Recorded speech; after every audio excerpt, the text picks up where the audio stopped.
Did you know that St. Luke's University Health Network, based in the Lehigh Valley, Pennsylvania, has been recognized by the U.S. government as the highest performing health system in the United States for quality? You heard right. St. Luke's #1 recognition affirms our status as the top leader among the most respected healthcare providers in the nation, including Houston Methodist and the Mayo Clinic.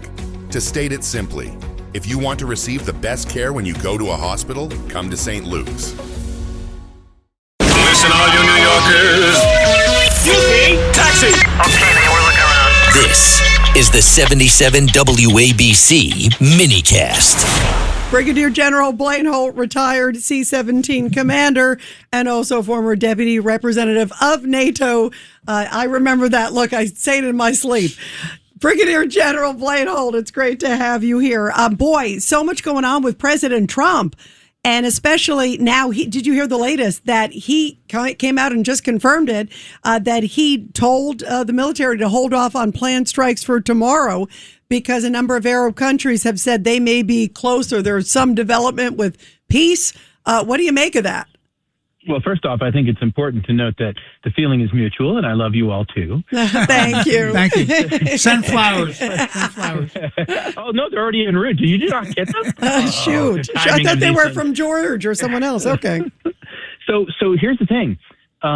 Yes, this is great. The president is being unpredictable. And when you have an enemy, an adversary that's hell-bent on keeping their ability to develop nuclear weapons and somehow stay in power by any means, what a fly in the ointment President Trump is being, because the war is on, no, it's off, no, it's on, no, it's off. But there's another great benefit here. You have all these financialists and globalists that Scott Bessent is taking on with money laundering for the IRGC, Lloyd's of London monopolies closing the straits. And how frustrating it must be that President Trump's social media posts swing the market against their algorithms at all times, costing them billions and billions of dollars. Meanwhile, you have the Arab states coming into this thing and saying, hey, you know what? There might be something here. Give it a go.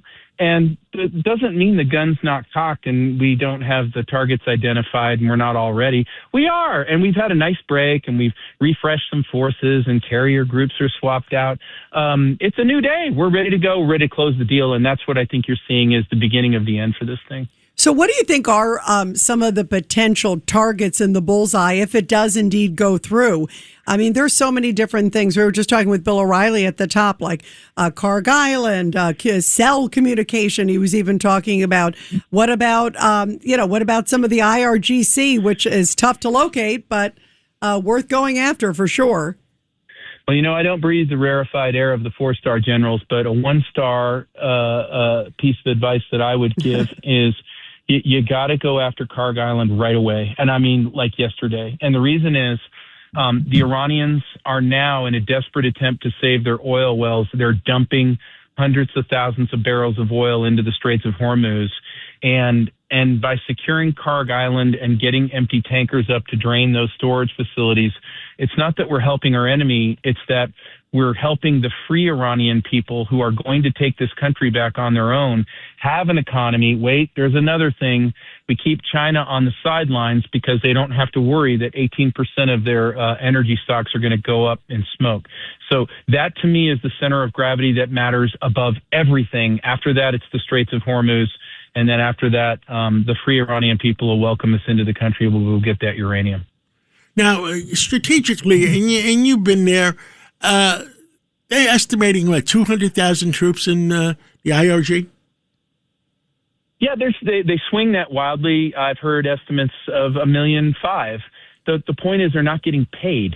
And so how long are you going to wear the patch of the IRGC and swear that you're a member of the regime when you see the regime is getting hammered, that the IRGC is at their throats and vice versa? And with no money flowing, doesn't the free Iranian people and the resistance forces look a whole lot better all the time? Wouldn't you like to ingratiate yourselves with them by bringing a few weapons and some ammo with you? And I think that below the substrate, John, that's exactly what we see happening. Either that or we have a gun buyback program.